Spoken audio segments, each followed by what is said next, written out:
Thanks everyone for joining us today. This is the first of a two-part series, and so we're excited to kick things off with you all here. My name is Salman Rafe. I'm the program manager at the Mitchell Institute. Before we turn things over to our panel, I just want to give thanks not only to all of you, but also to our co-sponsors for this series, the Weatherhead Center for International Affairs and the Edmund and Lily Safra Center for Ethics here at Harvard. And then a special thanks to the Safra Center for also letting us borrow their faculty director for the evening, which is a great pleasure. I also want to convey both appreciation and apologies on behalf of our executive director, Hitesh Hathi, who, if he was not sick as of last night, he would be the one introducing this panel more eloquently than I would, but he does send his appreciation and thanks as well. I also want to thank three Harvard students who I know are in the room, who joined us for this as co-organizers and without whom this really wouldn't have been possible. Phoebe Kanagaraja,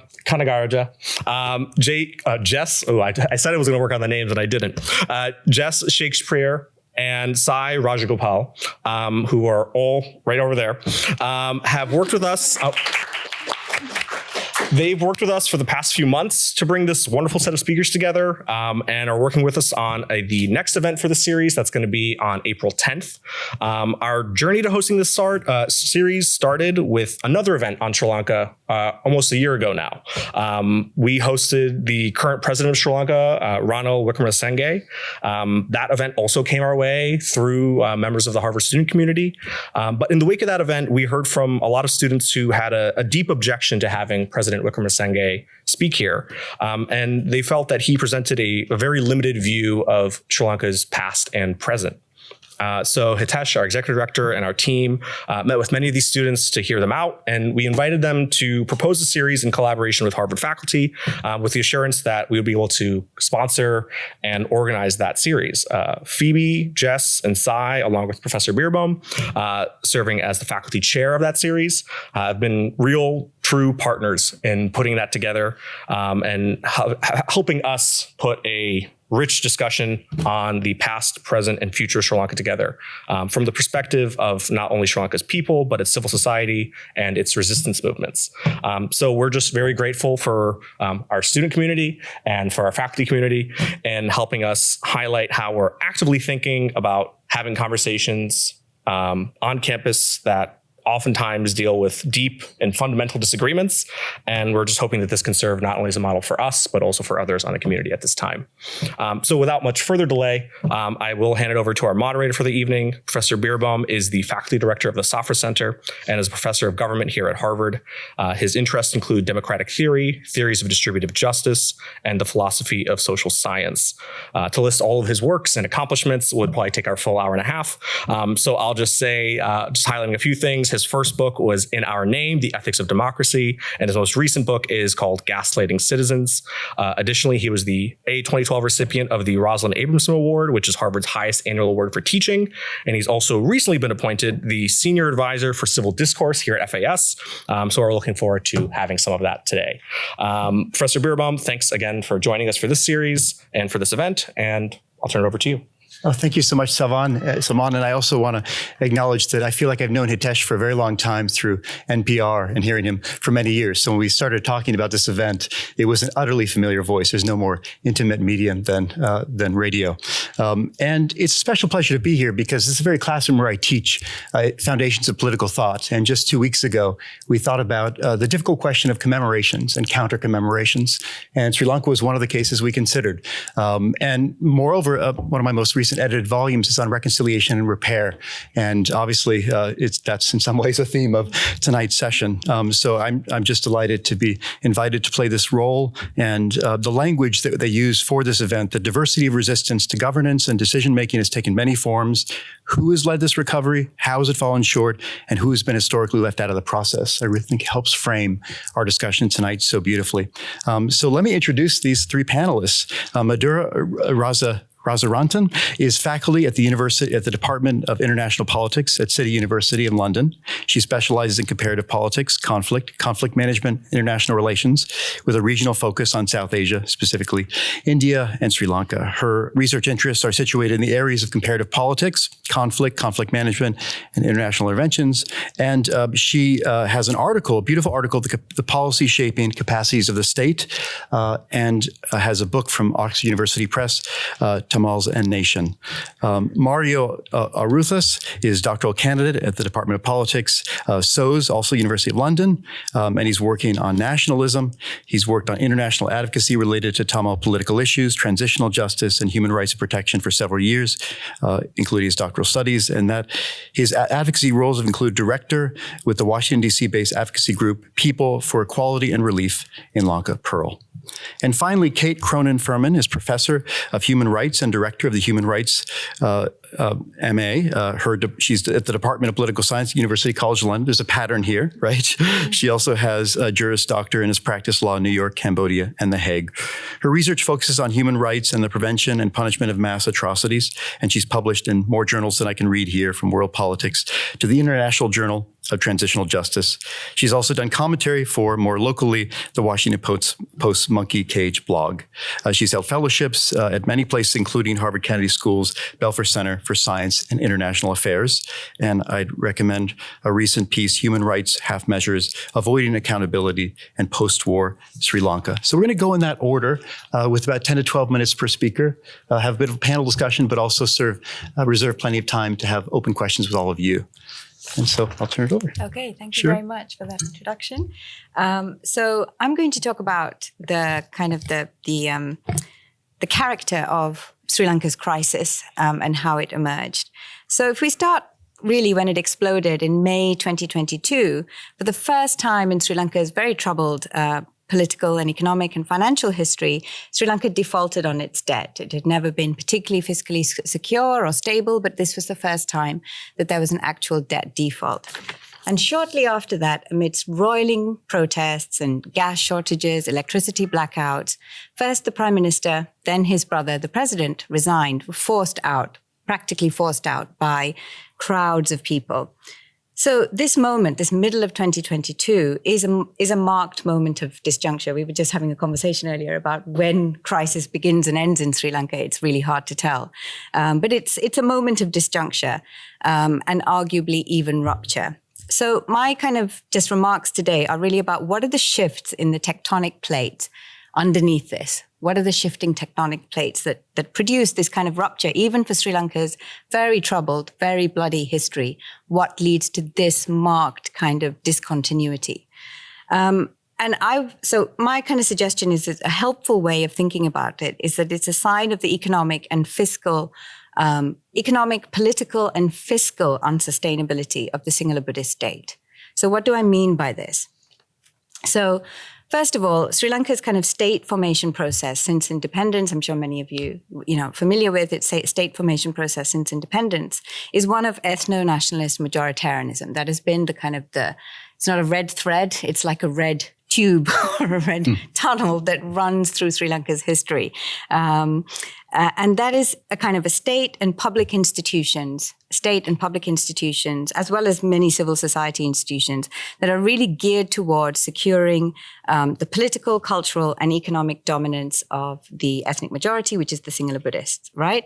And so there's good awareness in the literature and in the press and political press and in general public, there's good awareness of the kind of the political repercussions of this. So escalating exclusion, discrimination, attacks on the minorities, principally the Tamils. Now it has spread to others, right? Starting with disenfranchisement, then discrimination, and then kind of escalating series of pogroms that ended in 1983. And then there was, of course, resistance by the Tamils and pushback and a civil war, a long-running civil war. So we know this. But it's kind of what's important to note, what the present moment shows us is that there was never really a kind of a viable economic base for the Sinhala Buddhist project, right? For the creation of a Sinhala Buddhist state that would give the Sinhalese, quote unquote, what Sinhalese leaders called their due place, right, in Sri Lanka, and could also sustain the military and repressive force needed to ensure that the Tamils were kept in their proper place as well. Tamils and other opposition and dissidents were kept in their proper place. So there was never really an economic base to sustain this. So Sri Lanka emerged from British colonialism in 1947, principally as a commodity exporter, right? Tea and rubber. And the entire kind of state structure, the fiscal structure was organized around this. And the famous Colombo port that is, the subject of much kind of armchair geopolitical strategizing was actually built to service this commodity export economy, right? Tea and rubber. And so it's always the fiscal kind of structure has relied on these external flows, so the export revenues, but also a very narrow tax base. It's very narrow. It was based on this, the excise taxes from the exports of tea and rubber. And it continued this way after independence. And so this narrow tax base was used to finance Sinhala Buddhist state building and the resources that were required for Sinhala Buddhist constituencies. So this is the bureaucrats, the Buddhist clergy, the expanding military, and to fund public goods for Sinhala Buddhist electoral constituencies, as well as the ongoing kind of military, escalating levels of military force that were needed to combat the Tamil resistance, right? And also to seize and then settle historically Tamil lands. So there's several aspects to this economic underpinning. So the first is a very kind of regressive and narrow tax base that's used to fund all these activities. So it's regressive in the sense it relies on indirect taxation in the main, very narrow tax base to this day that is historically small and narrow and fragile, even compared to peer countries like Ghana, etc. There's a kind of persistent practice of investable resources. So investment development decisions in the economy are directed towards kind of fostering Sinhala Buddhist nationalism rather than in ways that are necessarily kind of economically productive. So for example, a lot of resources went into land colonization schemes that were kind of intended to change the demography of the Tamil-speaking areas, colonization schemes in formerly majority Tamil-speaking areas, none of which have been very agriculturally or economically productive, though they've had vast amounts of resources poured into them. They have changed the demography, but they haven't really kind of, produced the agricultural results one would expect. And to this day, which is an absolute travesty, Sri Lanka is not self-sufficient in food, right? Which is it's ridiculous. That is not the situation that Sri Lanka should be in. But money was not used to strengthen kind of irrigation schemes or agricultural productivities in areas that were already agriculturally productive, either in the Sinhala South or in the Tamil-speaking areas in the north and even in the far north in the Jaffna Peninsula. The agriculture of the northern Tamil-speaking areas, peninsula areas, and in the Vanni was famously super, super productive, like some of the areas in South India, some of the techniques that were used, it was famously super, super. None of that was done, but it was instead invested in these kind of colonization schemes. To date, the Sri Lankan governments have continued to resist things that would be economically productive, like greater connectivity with South India, for example, expanding the Palali airport to have air connectivity with South India, expanding the harbour at Kangesunturai. All of these things that would have massive economic benefits, South India, Tamil Nadu in particular, being one of the growth areas of the Indian economy, all of that is resisted. And instead, we see kind of massive investment in the building of the port in Hambantota, which has turned out to be largely a white elephant, and the building of an airport in Hambantota, which is now used to store grain, right? So you can see that there's a kind of persistent practice of not taking the decisions that would have grown the economy and doing these other things, as well as a political class that thrives through leveraging public positions for personal enrichment and sustaining patronage flows. This is across all parties, fragmenting political parties. So what happened to this model? Why did it fail? And why did it fail so hard and hit the buffers in mid-2022? Well, what I would say is that during the kind of shifting dynamics, international dynamics of the past 70 years, Sri Lanka has been sustained by a kind of conducive international political and economic climate. So through the eras of the Cold War, the post-Cold War era, the war on terror, there has been a kind of international climate that has sustained this project. It was never the intention of the international climate to sustain the singular Buddhist. Nobody has a vested interest in a singular Buddhist majoritarian state, but it's so worked out that these flows have worked to maintain and strengthen the singular Buddhist state. So I'll give you one example. 1983, the worst of the anti-Tamil pogroms. Over 3,000 Tamils were killed in about a week of violence, and the Tamil economic base in Colombo was just destroyed, went up in flames overnight. So as Tamils were pushed out of the public sector in the 60s and the 70s, they kind of found a niche in the private sector, destroyed, within a week, right? In July 1983. But in 1984, after this had happened, appalling violence on the front pages of all the major newspapers. That's how people got news back then. It was on all the broadsheets in London, Telegraph, Times, New York Times, all of these places, grabbed the headlines for a week. But in 1984, the then Sri Lankan President J.R. Jayawardena was in Washington on the White House lawn meeting President Reagan. Right? How was this? Well, because it was the new Cold War, and Sri Lanka was aligned with the West. Right? The new president had shifted Sri Lanka's international alignments. It became West-aligned, became part of the free world, the anti-communist alliance. There was massive military aid, diplomatic support, and development aid. In fact, in the mid-'80s, Sri Lanka was the largest per capita recipient of foreign aid anywhere in the world, amidst this escalating violence and the escalating war, right? And in its fight, and was fulsomely supported in its fight against what were then called the Tamil communist terrorists, right? They stopped being communists when the Cold War ended, whatever their kind of actual ideological kind of leanings were. In the post-Cold War era, it was the frameworks of the war on terror. The LTT was prescribed actually quite early in 1996. Military and diplomatic support, again, went to strengthen the Sri Lankan state. As the conflict escalated and as the rights violations ramped up, anyone who paid even glancing attention to Sri Lanka during the mid-90s or the early 2000s, no one should have been surprised by the appalling violence at the end of the war. If you paid even the slightest attention to Sri Lanka in the 1990s, should not have been in the least bit surprising to anybody that this would have happened. The Norwegian mediated peace process, again, an absolutely tragic missed opportunity, right? Where the LTT tried to leverage its victory on the battlefield, its capacity to roll back the Sri Lankan state and contain it, to try and win international recognition for Tamil rights and to try and bring a negotiated political settlement, totally wasted, right? And resulted in the resumption of the war and the mass atrocities that have been fulsomely documented by the UN that took place at the end of the war in 2009. So how does this lead to the crisis? So what I would suggest happens is that when Sri Lanka returns to war after exiting the peace process in mid 2000s, in about 2005, the capacity of the international system to support that war effort disappears for a number of reasons. Sri Lanka is a middle-income country. It's not really in anybody's strategic priorities at that point. And at that moment is the moment when Sri Lanka turns to the international sovereign bond markets to borrow, to the international commercial markets to fund the needs that it has to fund its fiscal deficit, basically, right, which includes the military budget. And it's here that the debt starts to build up, that we finally see explode in 2022. It was evident, actually, in 2015, 2016. There's lots of commentary if you look for it. Even I was saying it in 2018. I remember being on a panel, something like this, and saying, there is a debt problem. This is going to blow up. And people at that time weren't necessarily noticing it. But it started to be evident in 2015 and 2016. And the unsustainable bubble basically burst in 2022. It's a series of mostly kind of unfortunate events.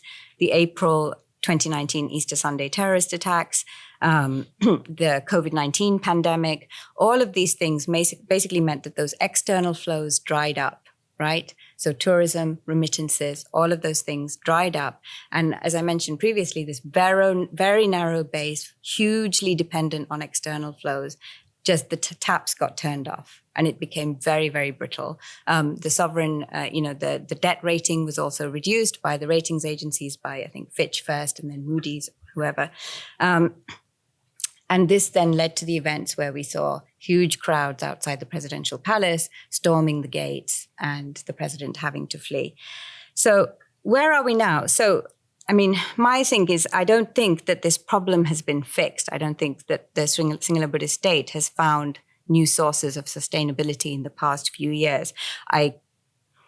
I don't see that there is an external power that is willing to subsidize this forever. It is not in any of the kind of the existing powers or the new configurations of international power, which is undergoing a shift, that it's in anybody's interest to subsidize this forever. There is dwindling political legitimacy, and I see the failure and the reluctance and the delaying, the persistent delaying of the calling of fresh elections as a kind of sign that of dwindling political legitimacy, and also of the kind of the failure to find a solution, a sustainable fiscal solution to this problem. And you see that also in expanding repression against dissent in the South. And what I think where I think we are at the present moment is that this model is no longer really compatible with electoral democracy, or the contradictions are starting to be so stark. It's no longer really compatible with electoral democracy, even amongst the singular Buddhist majority. Thank you so much, Victoria. Oh, yeah. Thank you. And thank you to the South Asia Institute for hosting this event. Madhura outlined some of the economic impact that singular Buddhist supremacy has had on the island, and I'll speak in some more detail about how instability will likely continue on the island as long as the underlying root causes, Tamil issues, aren't addressed. And I'll give you an example to illustrate what the state of the Sri Lankan nation is at the moment. Earlier this month, on February 4th, Sri Lanka marked its 76th Independence Day. And it, usually marks it with its usual pomp and splendor. Every year there's a massive military parade in Colombo with government officials and foreign dignitaries in attendance. But if you were in any part of the northeast of the island, in the Tamil majority parts, the territory that is claimed as a traditional homeland for the Tamils, you'd have been able to observe a very different picture. That day is marked with protests. Tamil houses are decorated with black flags, and people, organize demonstrations and chanting slogans against kind of the essence of Sri Lanka, as Sri Lanka as a country. And they say, and they do this every year, that Sri Lanka's independence is actually a black day for Tamils. They say the day only marks independence from foreign rule for the Sinhalese people, not for the Tamil people on the island. And this goes back to, you have to look at the expectation internationally, especially after the end of the war in 2009, was that Sri Lanka would figure out its issues and come to some sort of arrangement with the Tamil people. And yet, we're 15 years on from the end of the war now, and we still see the fundamental rejection of the ethnocratic state by the Tamil people. And it manifests itself sometimes in these very obvious ways, but also in many subtle ways. And with Sri Lanka basically in constant crisis, although sometimes it really blows up, it's important for us to look at the root causes and as to why a country like Sri Lanka, which seemed like a country on the path to recovery, and even now people think it's a country on the path to recovery, it continues to remain deeply divided on ethnic lines, and in a way that makes instability and precarity the norm. This is something we can expect to continue for the foreseeable future. Sri Lanka's crisis is pathological. It's linked to structural issues that are not being addressed, that haven't been addressed in the past, and this government included they're not doing anything that gives any confidence to show that they are willing to address these issues. And as Madhura also explained, the very formation of Sri Lanka was contentious. Tamils pushed back against the singular Buddhist state building project from the outset. And just to give a quick explanation, this project privileged singular Buddhism at the expense of other groups, especially Tamils. And it's important to understand that these motivations and these dynamics, which are well documented and researched, but they're not necessarily incorporated in much of today's analysis of Sri Lanka's ills, which often focus on surface symptoms such as, the big protests that happened in 2022, rather than the root causes. And the singular Buddhist majoritarian ideology holds that singular Buddhists are the true owners of the island. And it was decreed by the Buddha himself. And this is in the chronicles of the singular people. And this means that other group formations are at best tolerated and at worst persecuted and killed, especially if they're seen as some sort of threat to the supremacy of singular Buddhism. And the state has shown this in its actions over the last 76 years with repeated pogroms and violence, particularly against Tamils, but also against Muslims. And Tamils pushed back from the outset. From 1948, Tamils were trying to kind of look for more ways to ensure that their rights will be secured in the future Sri Lanka. So if we look at the initial conversation about the Sri Lankan flag, the committee that was formed, there were Tamils on the committee who rejected the flag for being too focused on singular majoritarian symbols, which you can still see, the lion, the bow leaves. And this is why, if you ever travel from Colombo, from the south of Sri Lanka, to the northeast, to the Tamil parts, you actually notice it's a stark difference. The flags disappear from people's houses, right? It is, and usually the border, the actual border of the districts are marked by military camps. So it's almost like an experience as if you're traveling into a different country. And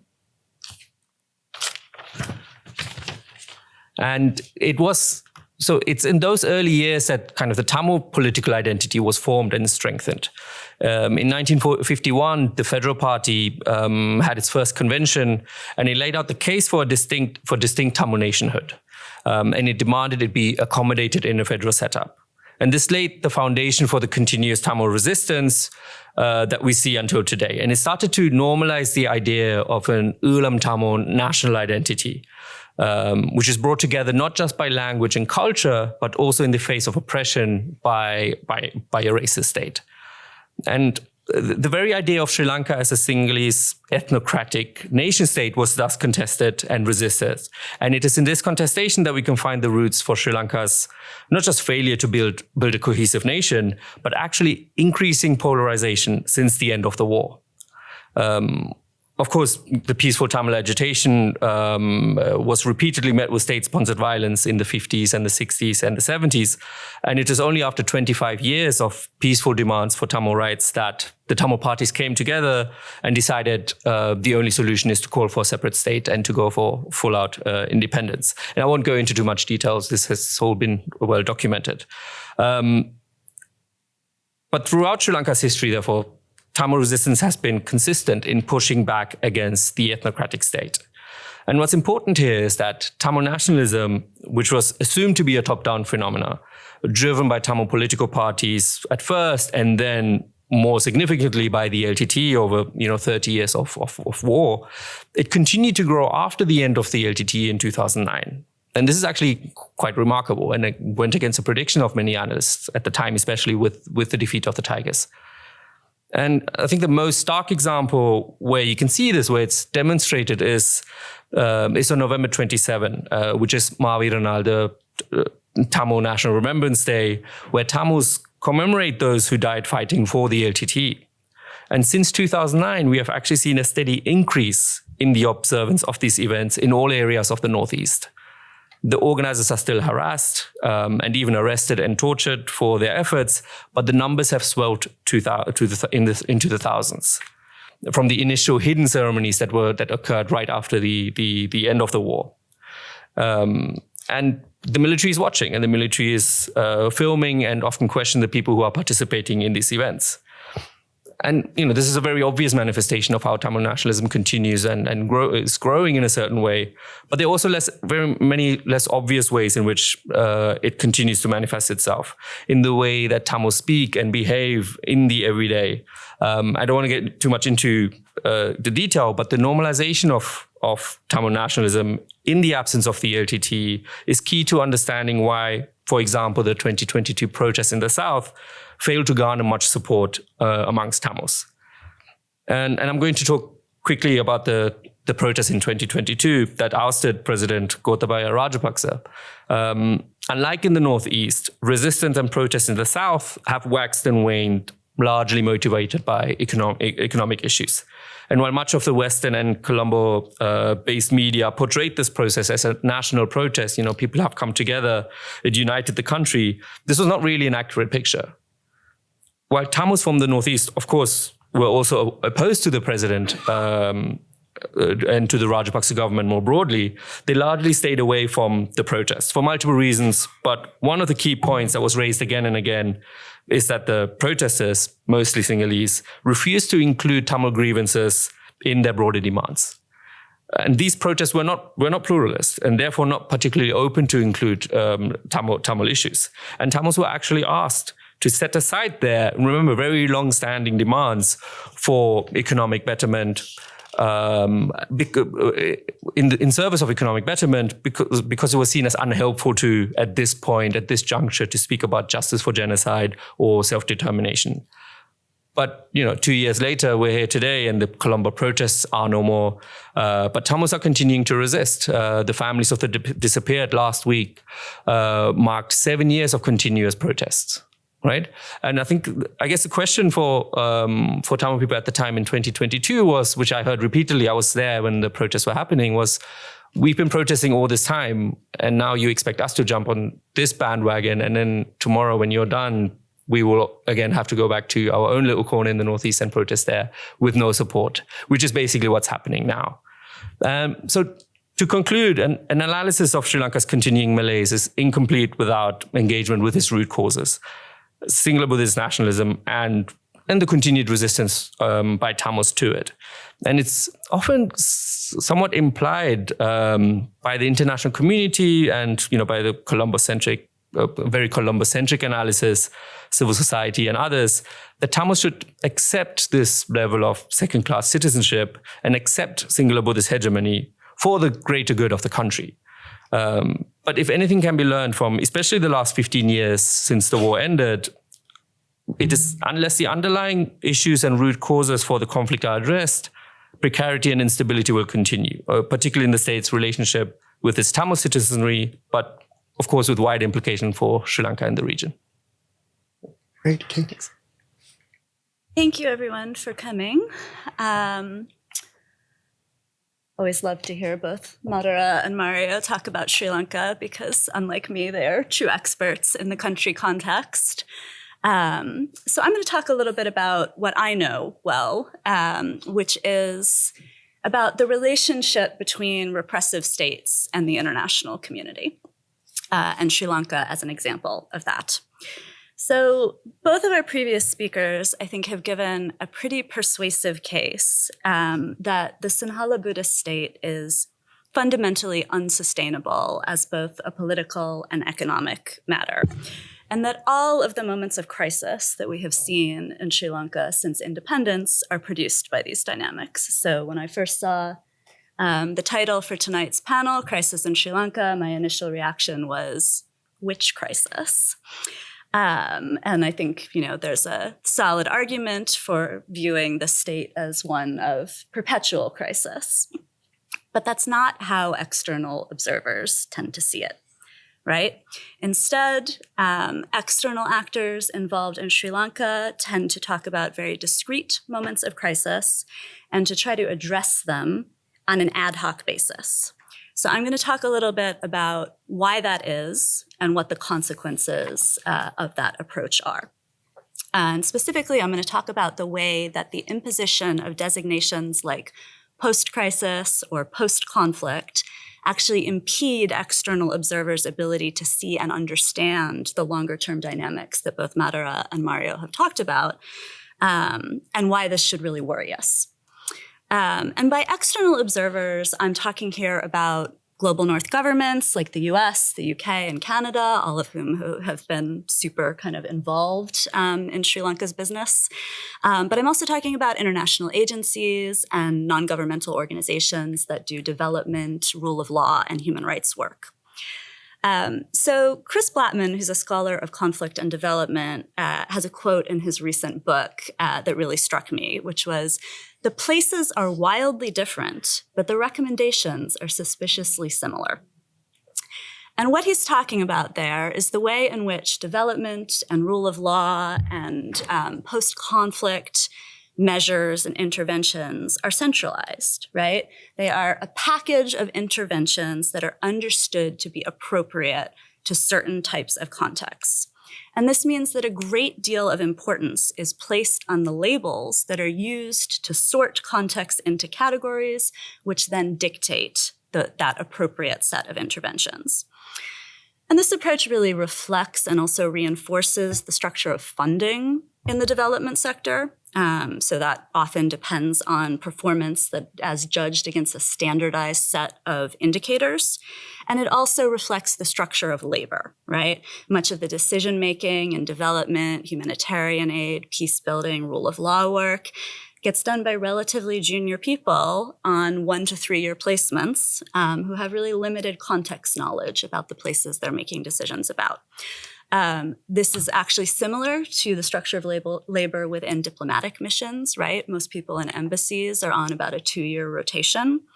And again, tend to have kind of limited long-term context knowledge of the places that they are sent. So these structural characteristics of the sectors involved both incentivize and really mandate an approach that focuses on generalizable characteristics rather than the specifics of a given context. And it's an approach that's extremely present biased, right? In that it privileges looking at the present day characteristics of the situation with very little attention to those longer term dynamics that we've just heard about. So in a context like Sri Lanka, this can produce a tendency to receive extremely limited change as if it were dramatic progress. And a small example of this, just from my own experience, last year, we saw a rush from a variety of embassies and other external actors to welcome movement by Sri Lanka towards a truth commission, right? So the Sri Lankan government announced they were going to establish a truth commission. And we saw like an immediate reaction from many international actors to welcome this move, to talk about how great this was, and to try to cooperate with them on this. As many of you in the room will know, Sri Lanka is up around 30-something truth commissions over the last few decades. It is just an inveterate establisher of commissions in response to international pressure. None of them has actually produced any truth for any victims. And if you talk to really any Tamil person in the northeast of Sri Lanka, they would tell you that this is absolutely empty. Right? And, you know, those who I did speak to during this period were furious, right? They were furious that international audiences were treating Sri Lanka like they were doing something real. But when I spoke to diplomats about it, it turned out that because of turnover in the embassies, very few of the international diplomats involved had any idea about this history of countless similar bodies being created. So this is kind of just a really discrete example of how this tends to play out. We saw this on a much larger scale after the 2015 election, right? Which was treated by many external observers as a moment of like full-fledged democratic transition. I will never forget Samantha Power describing Sri Lanka at this moment as, quote, a global champion of human rights and democratic accountability. This was despite the complete absence of vetting of the security forces following the end of the war in 2009.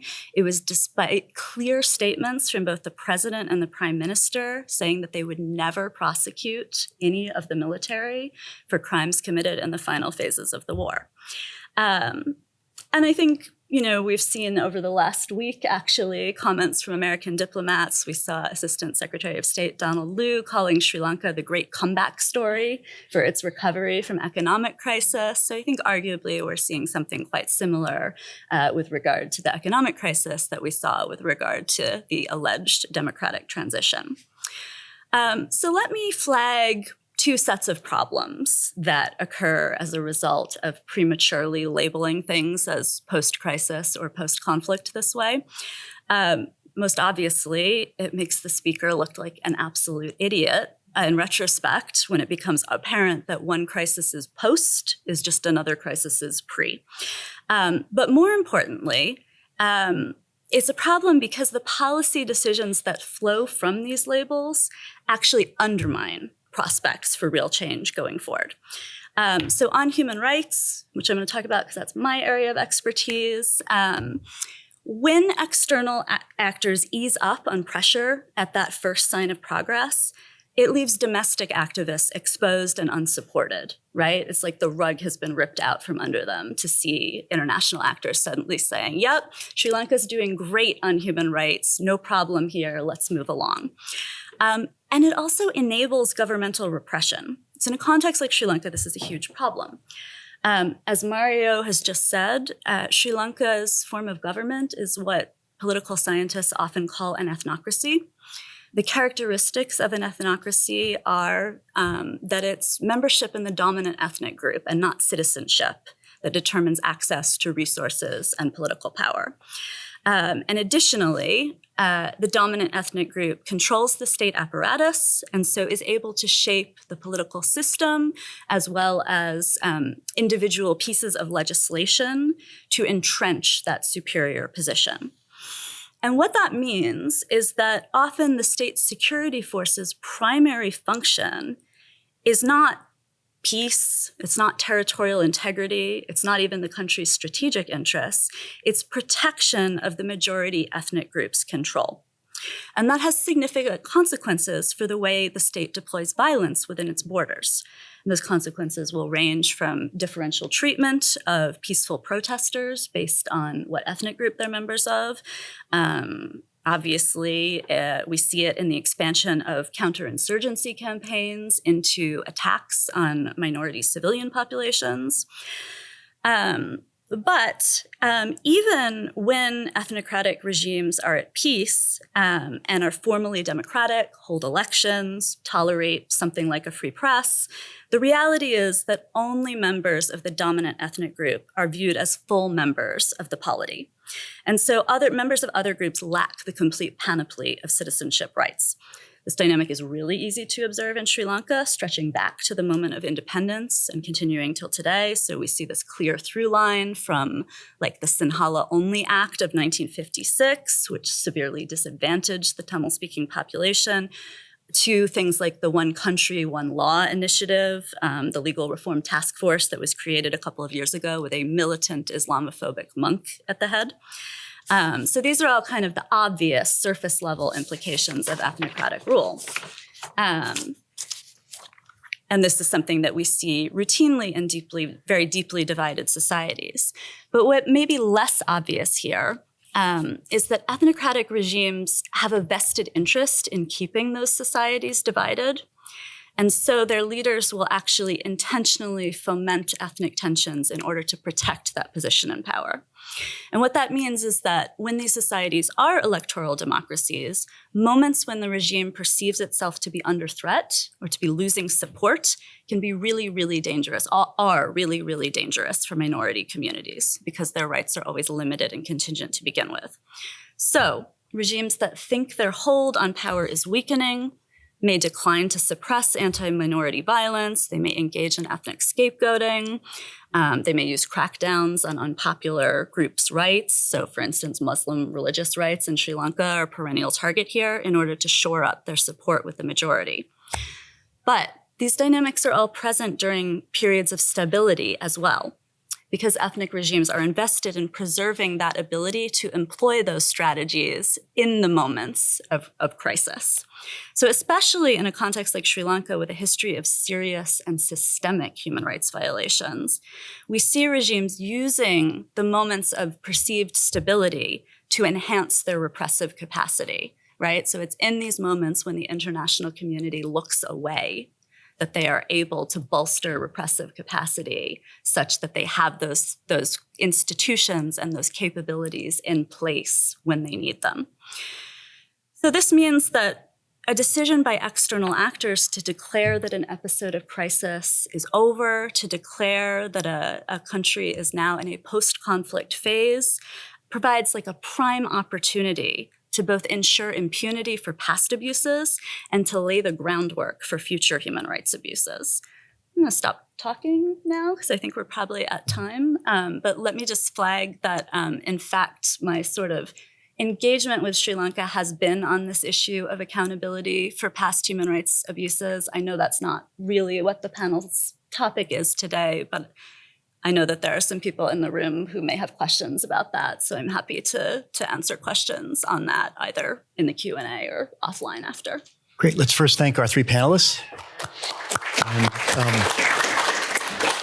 And a theme across the remarks, as Sudur, you said at one point at the end that there's just a fundamental conflict or breakdown in electoral democracy, and to say more about what you described as the failed model. And I think that ties into the ethnocratic dimension, the second-class citizenship dimension. And so thinking of it after the Sri Lankan president visited in the spring, I like to think about the diversity of ways that models are failing, because they rarely fail in one way, which has become clear. And to kind of lay out as a collective, you all spoke to it, the ways in which these different failures buttress each other. And is it a central one, or are we talking about co-equal failures of a model here? Yeah, so I mean, maybe I'll go first. Sure. Yeah. So I think there are it's actually, let's put it on its head and let's not say Sri Lanka has failed to become something, but what is it a success at, picking up on Kate's comments, right? So what has it become successful at doing? And what it's become successful at doing is it is an enormous repressive institution. It's huge, right? That is its singular success.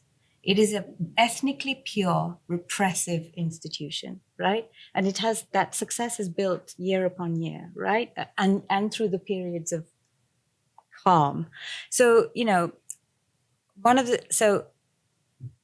there's a couple of things going on, and I'll come back to the what's breaking down. So over these periods, the Sri Lankan military is one of the most oversized militaries in the world. Right? I think it's about 350 to 400,000, right? For 18 to 20 million people. Now, the UK military, admittedly, according to the security experts, under strength is 75,000 for 60 million people, right?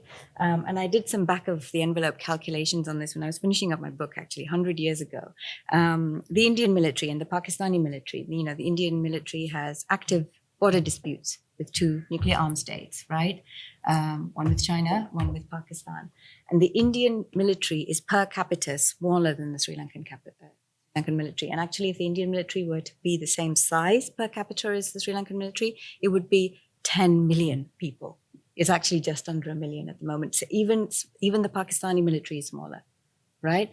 So what you have is this enormous ethnically pure repressive apparatus. It cannot be, in the long term, my sense is it cannot be fiscally, economically sustained. But I think one of the breakdowns that we're seeing now, or one of the shifts that we're seeing now, is that this repressive apparatus, which has been deployed exclusively, pretty much against the Tamils for several decades, it's now moved to the Muslims, right, in the past few years. But it's now also, and this is where I think the breakdown of electoral democracies, it's now about internal singular dissent, right? It is being used to police internal singular dissent. And I think so it's not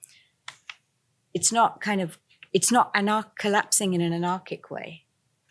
I would say it's kind of like it's kind of evolving into something else that is limiting and closing down the somewhat limited spaces that existed, is how. You said, Mario, a non-pluralist protest is an example of how that gets expressed. And it seems like that builds it out. Yeah. Yeah, I think the protests are kind of show that too. And I mean, it's very much about how you look at the center, what the center is and what the periphery is, right? And it remains that for Tamils, Colombo just isn't the center. There's another center just, 20 miles across the sea in Tamil Nadu, right? And then now there's the diaspora. So in many ways, Tamils are connected to the outside world, which doesn't rely on Colombo as kind of the linchpin. And that is a problem for the state. Yeah. And that's where you can see where, shooting themselves in the foot by being restrictive about the connectivity to the outside. And we can be fairly certain that the Indian government's support for Sri Lanka through the crisis as much as the foreign minister kind of says that we helped our friend, it didn't come immediately. There was pressure, and Sri Lanka resisted. So there was pressure. For example, one small example is the flights between Jaffna and Chennai, and this would be the first time after 40 years that the two traditional Tamil homelands in India and Sri Lanka would have been directly connected. And Sri Lanka agreed to this many years ago and just wouldn't implement it. And when the crisis came, the Indians said, "This is time to do it." And then the Sri Lankans proposed that the flights go from Jaffna to Bangalore, to what was Kochi, I think? Kochi, yeah. So Hyderabad. So other cities in South India, other than the ones in Tamil Nadu, right? And then 2 weeks later, Hari said, no, only Jaffna to Chennai, because the Indians must have had a word with them, right? So they do keep themselves. They do. Their paranoia about the Tamil threat, which is expanded in the Indian threat, is one of the ways where it's falling apart. As you were saying, the economy it affects it deeply. And you describe, as you travel the country, the flags going away and that effect, and the way the commemoration is an affront, the moment of nationalism. And then I'm thinking when I saw the Trudeau recognition of genocide, and how was that received? That Kate in particular. Super well. Yeah, right. You're in Canada. Received by the Tamils because they loved it. More broadly. I think the different avenues in which kind of justice and accountability has been pushed, and most prominently through the Human Rights Council process in Geneva. And the Sri Lankan state has resisted this from the outset. But what we can see is with the lack of kind of progress on these issues or perceived progress on these issues, that Tamils, and not to say that the diaspora is doing this and the Tamils on the island are not, actually they're working quite closely together to get this done, are poking and trying to find avenues where they can do this. And I think the Trudeau Declaration was one of them. Of course, the Sri Lankan state immediately reacted by rejecting it. And I think the foreign minister went on a pretty, started talking about the Canadian genocide of Indigenous people and all this. And but I think it shows that the state can be kept in check in a way, right? And that the Tamil people, the Tamil diaspora especially, has been able to kind of put pressure on the state in a way where they actually haven't returned to the worst violence. They haven't gone back to. So we were talking about this earlier about the securitization of the South. We see a crackdown on Sinhalese protests, but we see essentially LTT commemorations happening, right? So what explains that?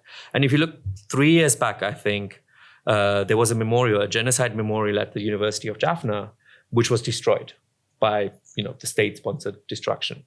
And the international backlash is something that, after a week they rebuilt it, right? And this was when Gotabaya Rajapaksa was in power. So there is something that they are afraid to go after the Tamils too much at this point, is my sense. Yeah, I mean, there is a structural weakness, because the thing about this is a country that is deeply economically fragile, and it is hugely dependent on external flows, right? So if you have a crackdown in a way that can elicit a response in international capitals, that is not good. And so that is, and they are sensitive to that. And I'm not like Kate, a human rights expert, but I would say these things like the UN reports, Justin Trudeau, all of these things, these are public international recognition. And that in itself is a form of justice. I mean, it's not complete, right? It's not at all complete, but it's a recognition, right? It's not accountability. But yeah. If you wait long enough, recognition feels like accountability, right? Right. Yeah.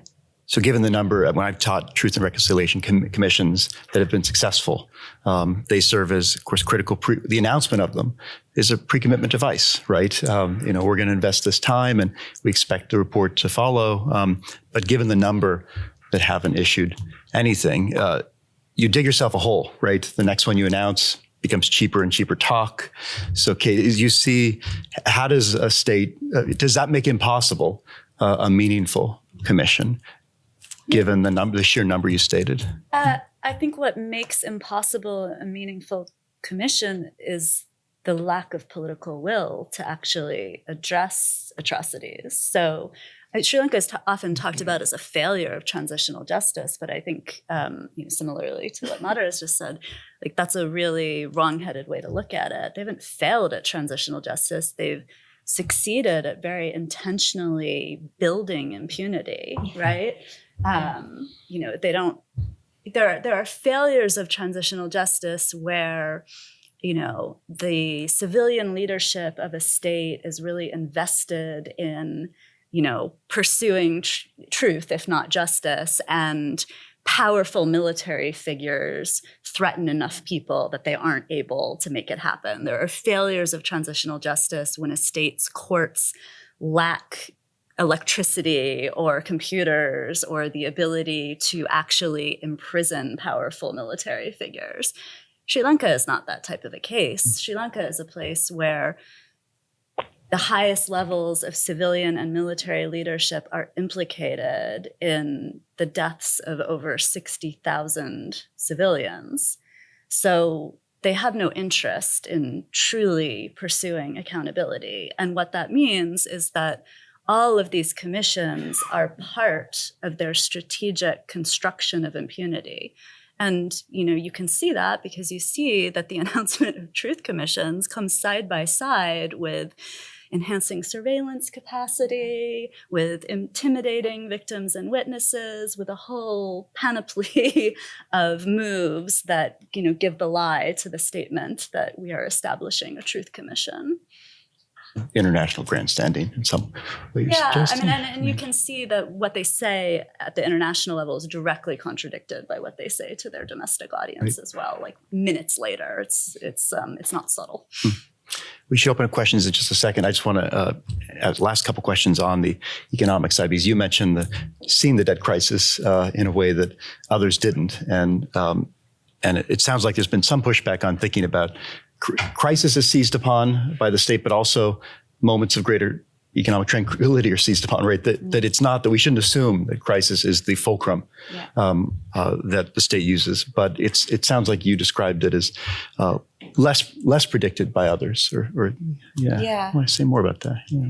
So I think there is, what Kate mentioned about how people saw Sri Lanka as post-conflict, right? That there was a label that you use in 2009 after 60,000 people have died and the bodies are still scattered on the beaches and they're burning bodies and and people are in internment camps, right?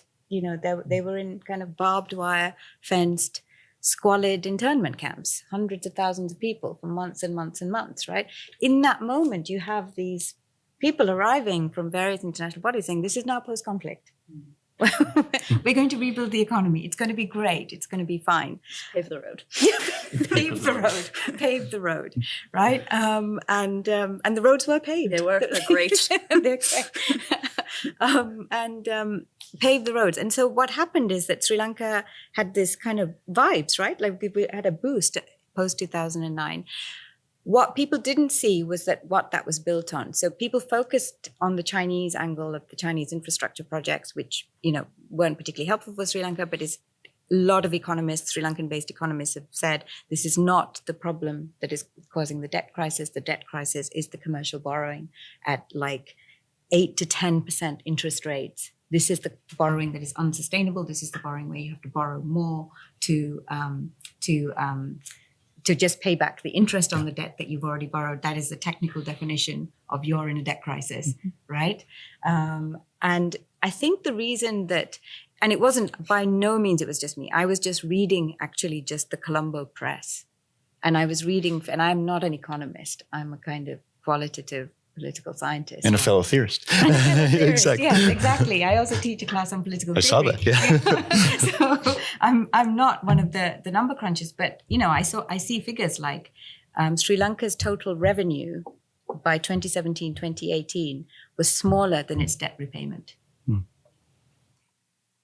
once you get, okay, you don't need to be an advanced economist to say that's not going to work, right? That's not going to add up. And so I think people didn't kind of see that because there was a lot of hype and there was a focus on other things. But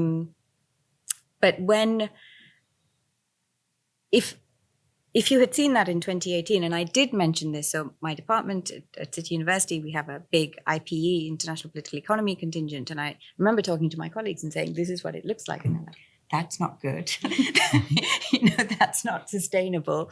And then, of course, the absolute kind of is unexpected events, right? This perfect storm.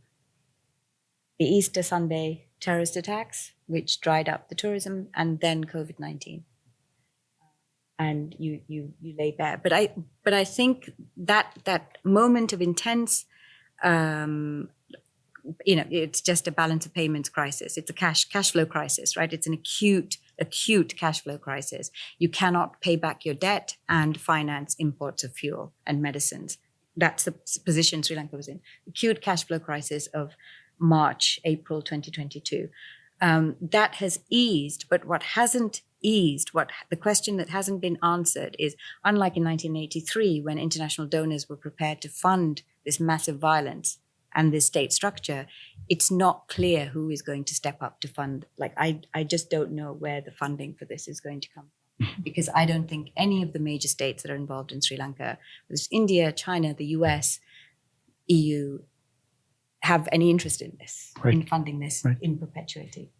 One last question, which is on the looking for the optimistic description, thinking about the varieties of protests that could be successful. My book, In Our Name, was inspired by the protests, saying not in my name, of course. And it was at the time when there were protests against Guantanamo Bay and other state-sponsored torture by the United States. And so I wonder if you can reflect upon how protests can be more effective in this setting, given the description of the broken electoral kind of state now. What can we hold on to as any protest movement needs to, the what I call in some of my work, audacious belief that any protester has to have when it seems like the odds are against them? I feel like, Mario, you should start. No, I think it's a tough. I think it's a tough question because, I mean,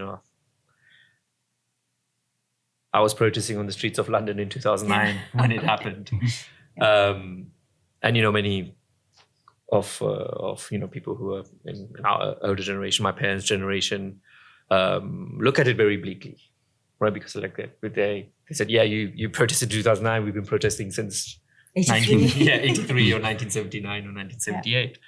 But I look at it less as a kind of that the change will come through the protest directly, but what the processes are that are affected through the protests. It's because of the protests in 2009 that I'm now doing a PhD and doing this, right? And in that way, in many, many ways, the continued mobilization has effects. I think the shame about what I did believe could have been a moment in 2022 was that some of these gaps could have been bridged.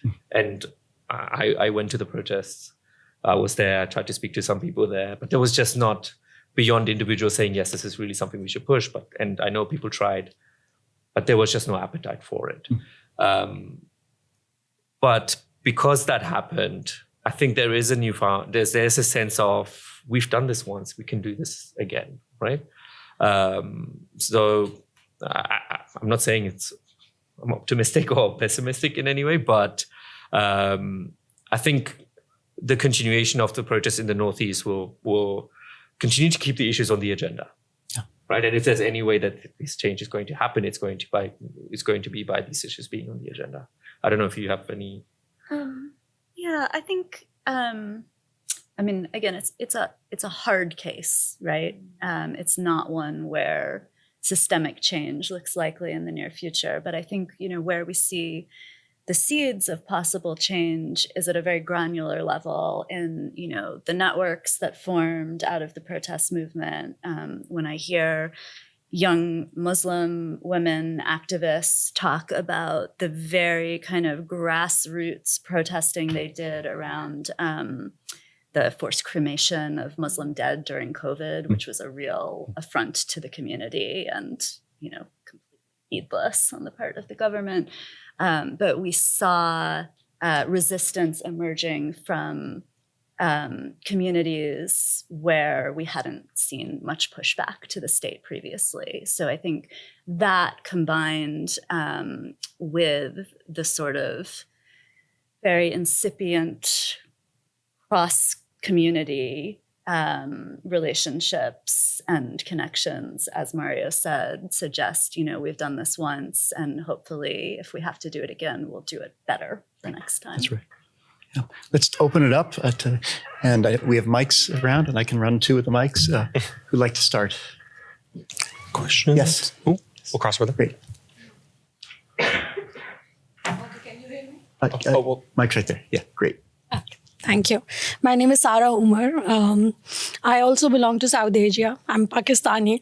So I have a few questions related to this, that when we know that South Asia has been a land who has always been home to pluralistic religions. So what have the religious leaders, and when we talk about Buddhist supremacy, what role have they played to bring the conflict between the Tamils and the Buddhists together? And then I have another question related to the international players. And when I say international players, I mean the UNO and the international agencies, because they are ready to fund the wars. Like you said, that in 2009, they pulled back. But when it comes to crisis, they're no longer there. And one of the reasons that was given was that maybe the young diplomats are working on it, and because their time period is short, so they do not have that background or history to look into that. So what is the role of the international community in bringing peace in different regions of the world? Like we see across the world that the international community is always ready to jump into wars, whether it's UK, USA, the European Union. But when it comes to peace processes, that role is somehow absent or missing, or it's not at par. Thank you. I maybe go for the religious leaders. I'll answer that one first. Sri Lanka is one of those interesting cases, when you see the pictures. It's like Myanmar in that way, right? Where you see the Buddhist monks at the front line of protests, assaulting police officers, leading riots, and even being involved in murderous violence and pogroms against, Tamils and Muslims after the Easter bombings. And before in various places. And I think we have to look at it. They are politicized. The religious leaders, especially on the Buddhist side, are very politicized. So we can see when governments change or situations change that they get activated and are suddenly there. And then once some issues get resolved, they suddenly go quiet again. And it's interesting if you analyze what they pick at and what they target. But because I guess, we live in a world where there's, religious harmony and things like that are kind of idealized in some ways, where it is seen that that's the way, especially in a religious country, in a religious context like Sri Lanka. But I've done some research on this for USAID about how interreligious dialogue has helped in resolving some of these conflict issues. And it turns out everyone who I spoke to who wasn't singular Buddhist was like, this is pointless because we sit in a room with them and we can't really express ourselves.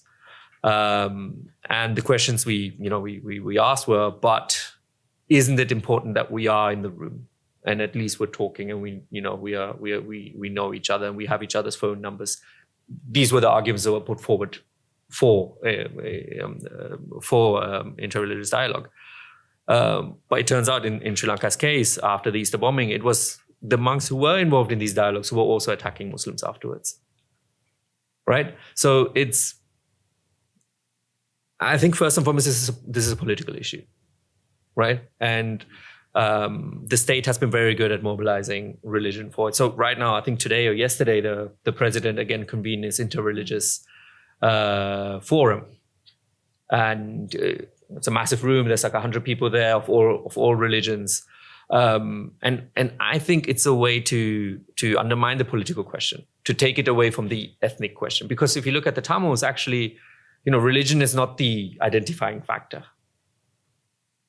Right? It's the Christians, the Hindus, and there's some Muslims who also identify as Tamil. So it's more complicated than that. So the government trying to make this a religious issue as such, and this is something we can resolve between Hindus and Muslims, and between Christians and Muslims. They're doing something, and Buddhists, of course. I suspect they're trying to take away from the politics of it, which of course everyone will be like, oh, this is great, at least they're talking, right? But I don't think it's been particularly helpful, and it actually does what you both were saying, as in it actually strengthens the state's push for impunity in a way, because then it's forgiveness, right? Yeah, just a very quick thing. So there are two places, or there are places in South Asia where I think you have this religious pluralism in a way that is not politicized, and it's in South India. It's in Kerala and Tamil Nadu, right? Which are religiously plural. Kerala in particular, hugely religiously plural state, where religion is not a site of conflict or polarization.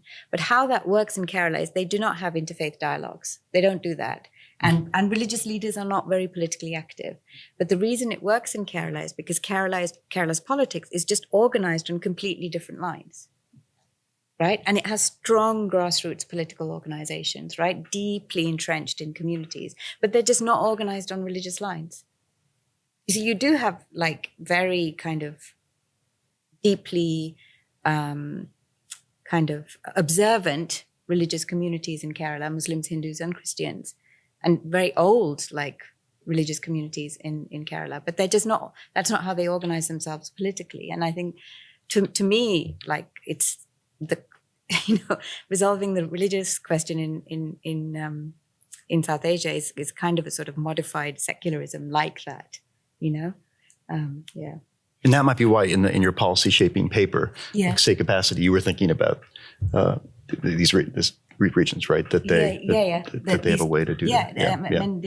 They have deeply kind of localized political networks. They also have deeply effective states that get, into it reaches people right in the villages. And Kerala, of course, famously had an absolutely stellar response to COVID-19 through these same networks, right?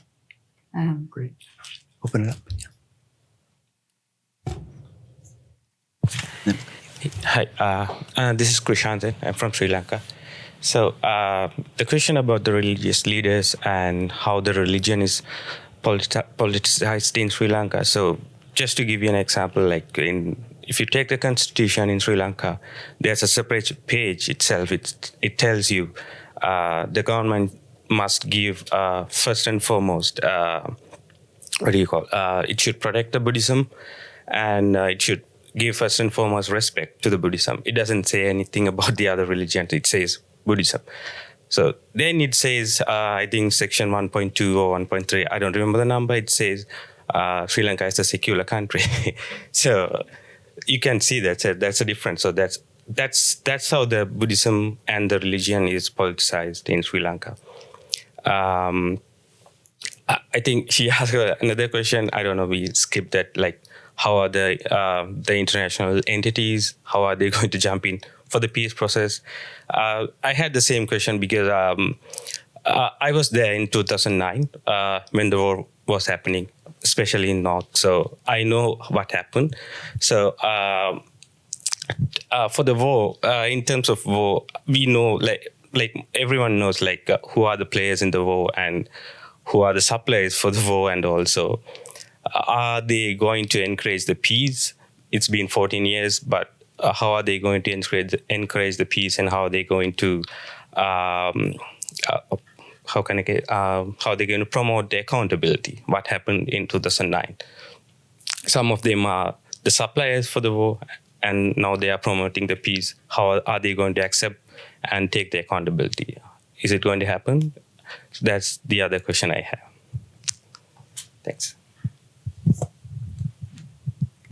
Let's start, Mario. Yeah.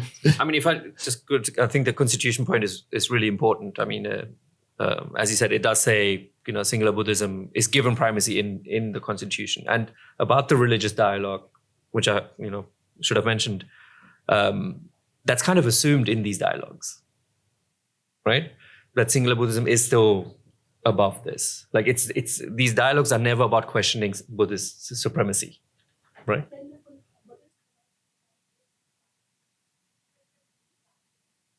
I'm not a Buddhist scholar. I don't, I'm not going to talk about how it is interpreted in Sri Lanka, but the very reason he started the religion was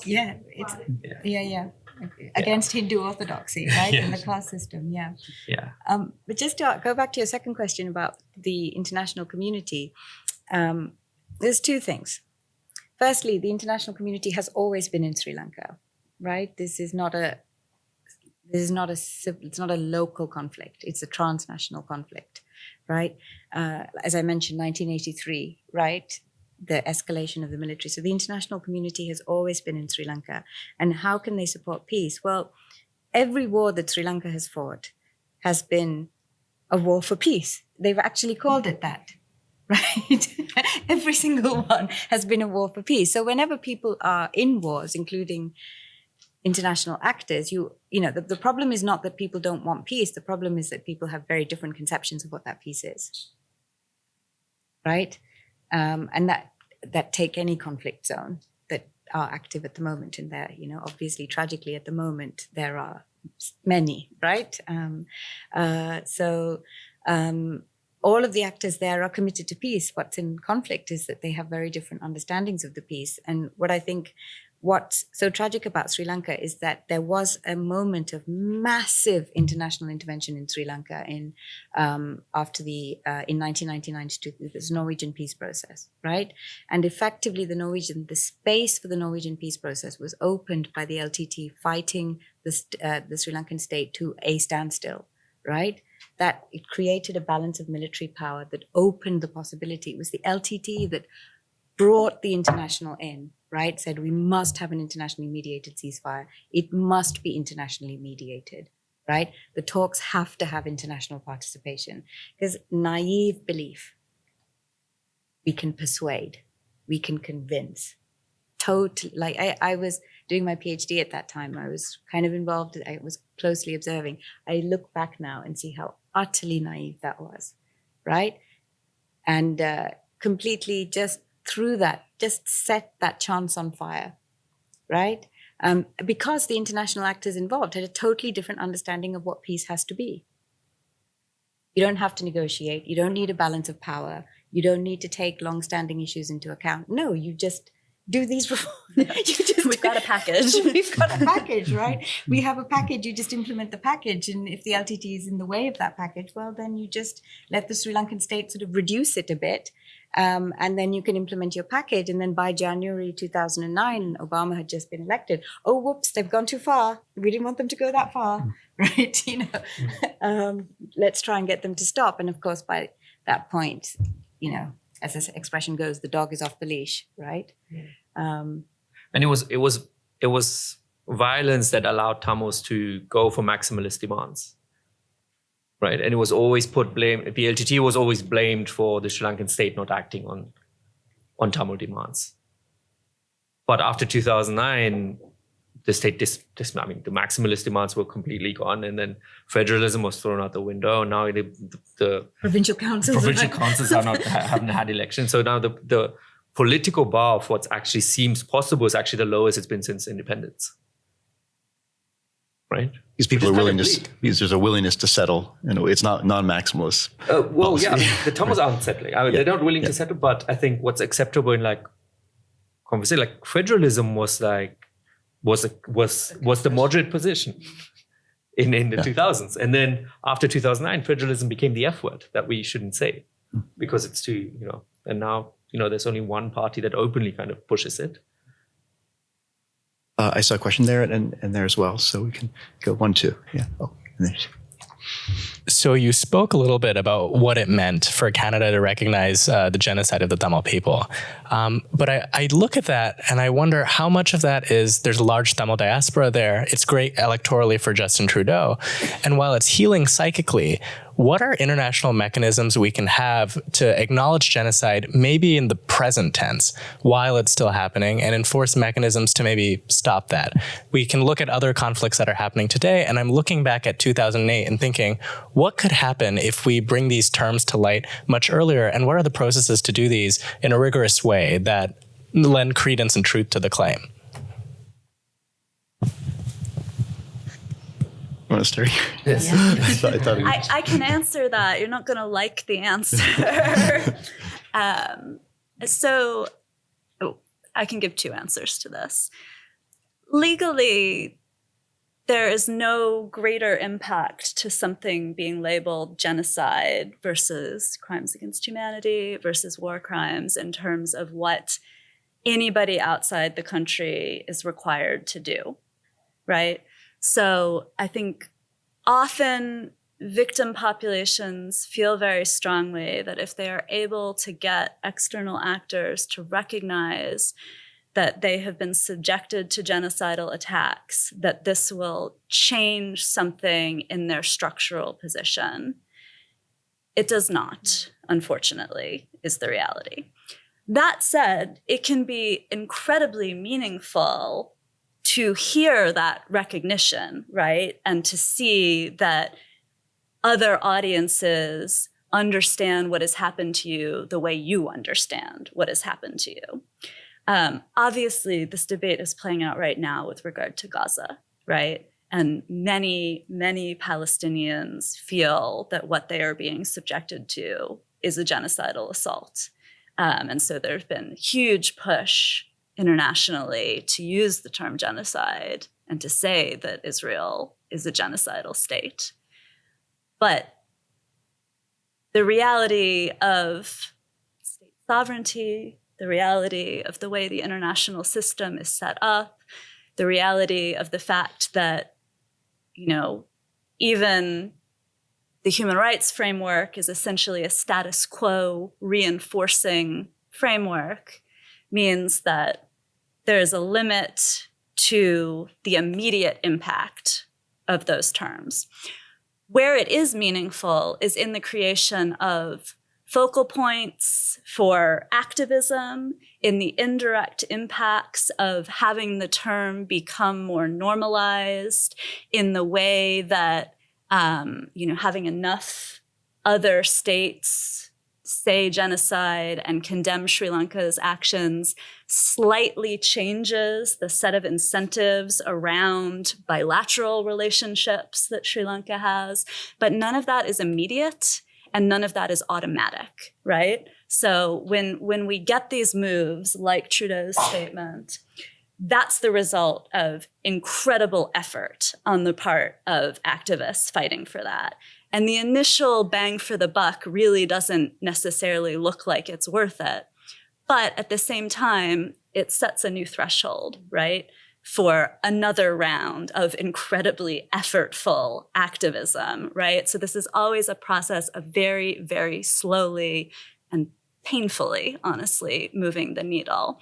But I have these conversations with activists from all sorts of victim communities, and that conversation is always one of saying, you have to think about, is this worth it, right? What practically do you actually feel like you can get from this? Because it's not going to have immediate, obvious impact, and it's going to take a lot of work and a lot of pain.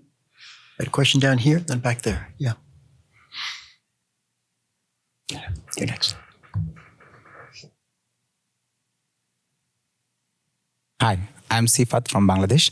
I have a lot of questions, but I'll preserve some for our next episode.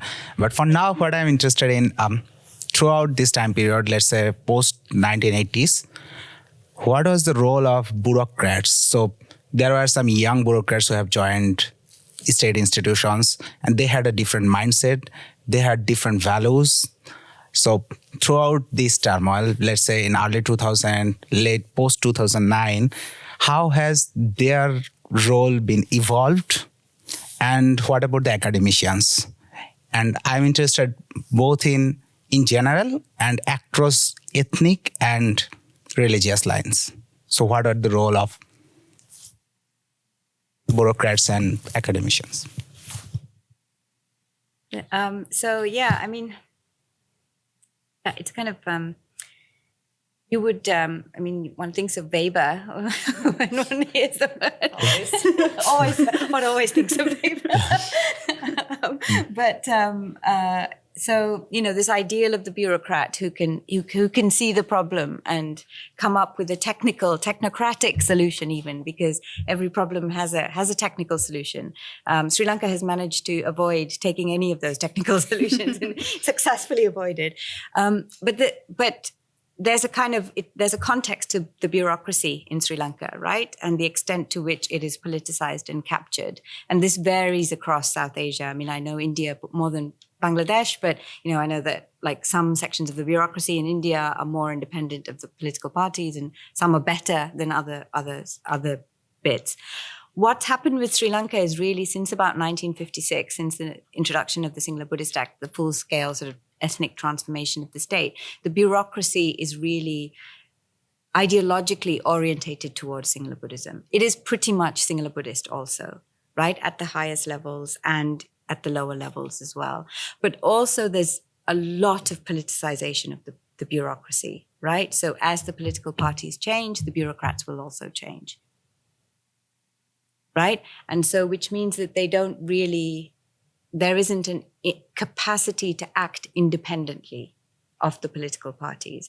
Where this works, again, it's another place that I know, South India, right? You have a bureaucracy that is stable, that is competent, and it's not at the higher levels of the state government, that is not politicized.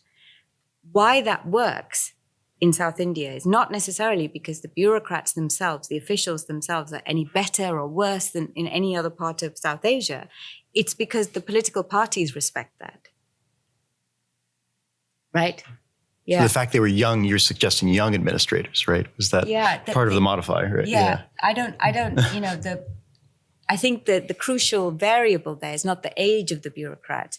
It's how political parties see officials.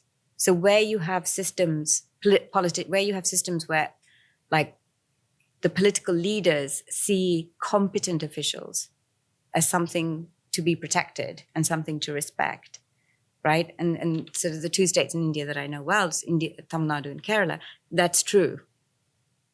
You have competent bureaucracies, right, that get things done. Whereas if you don't have that, then you have bureaucracies that get caught up in the and I'll say very quickly about the academics as well.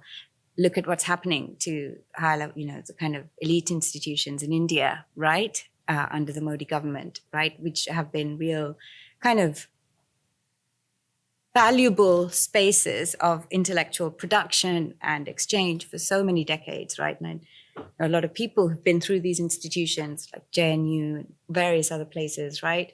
The IITs, the science bits of the IITs are protected, but the other places, so we can, you can see that as is unfolding in India, again, the capacity of those institutions to carry out a mandate, to protect values, to protect a mission that is different from the political mission, it really depends on whether the politicians are willing to respect that, right? And so up to this point, and in Sri Lanka, that disappeared a long time ago.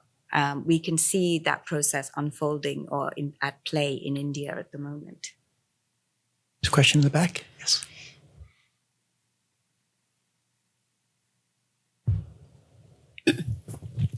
Okay, Eva from Asia Center. I think the gentleman's question about more like whether the Buddhism is kind of a state religion in Sri Lanka. I think that's still very justifiable, but it also kind of reminds me when I traveled to Malaysia. This was my personal experience. Whether the Muslim will be considered also a state religion for Malaysia. Because when you go there, they will ask you, I was very naive, kind of try to promote interfaith dialogue in Malaysia, but they will tell you that, if you are non-Muslim, cannot proselytize it to Muslim. So even if you have the material you have to print out, it's not for the Muslim. However, though, the Malaysia is still very kind of older religion, kind of coexistence. So I think this is would be really interesting to compare with Sri Lanka and Malaysia. What does it mean about what we call the state religion? The secondly, I did travel to Sri Lanka twice, and then during the time when the government, cracked down Tamil, and I was talking to some of the Buddhists, even some of the kind of a leader and involved with the peace movement, and of course, sometimes it's very shocked to me when they make a statement.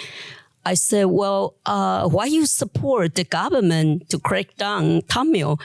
And they said that because in our daily experience, when our, children, our husband, our family, go out on the street and we don't know whether they can come back safely. I think they are referred to the suicide bomber. So I find, the statement is really shocked to me because I was thinking about more like when we go out there, have some kind of a statement idea, peace movement, but compare with the reality when you are living in that. So if you also kind of project to right now in Gaza, we don't like the perpetrator, or we don't like the people, that caused the war. But when you come to, your family or a really close experience, I end up here because we don't have that much time. Thank you. Going on the state religion question quickly. I think what's important here is kind of this idea of consent also, right? And we look at a lot of these countries as how they were formed. We assume Malaysia is a Muslim country because its state religion is Islam now. I'm not sure exactly how official it is. But we assume Sri Lanka is just a Buddhist country, right? But that's not necessarily the case. Sri Lanka was formed as a Buddhist country. They're trying to form it. It's an ongoing state-building project by the majority, right? And I think this is where we have to distinguish between, what we call minorities and nations, right? If you look at the UK, I think there's less Scottish people in the UK than there are people of Indian origin, right? But the British Indians are not a nation. They are a minority in, amongst white Brits. But the Scots are not a minority. They're a nation, right? And in that same way, Tamils from the Northeast have consistently identified as a nation and have refused to consent to accepting singular Buddhist supremacy, right? Other minorities have accepted it. The Muslim political parties and the upcountry, the Malayaha Tamil parties, have accepted it and agreed because they are minorities living amongst the singular majority, mostly. Not in all places, but mostly, right? So there's a different context. So you have to look at it as how the country works. And, the TNA, the major Tamil party, says it to this day. The Tamils have till this day refused to consent to this constitution, which is a singular Buddhist majoritarian constitution. So I think it's not helpful to look at other countries that, where, these minorities don't have a problem with it. Or like, why do the Tamils have a problem with it? Even within Sri Lanka, we can't really ask that questions because Tamils get this from the state all the time. The Muslims aren't saying anything. Those upcountry Tamils, the Tamils in Colombo are living in peace. What's the problem in, Jaffna and Batticaloa? Right. So I think we need to, question how we make these assumptions. Just very quickly, I would also say that Malaysia could be a model for Sri Lanka if Sri Lanka hadn't gone so hard on the singular Buddhism, right? Like so hard, right? Because there are scales of it, right? So Malaysia did have anti-minority violence. I think the last time was in the 1960s. And it's never happened since. And there is a kind of accommodation in Malaysia. Not everybody is happy with it. It's not perfect, but there is a kind of accommodation between the Malays, the Indians, and the Chinese, right? And the Chinese and the Indians are here the minorities, right? Which not everybody's perfectly happy. I actually, like a lot of people from Tamils from Sri Lanka, I have like distant family in Malaysia, not happy with it, but it has worked better.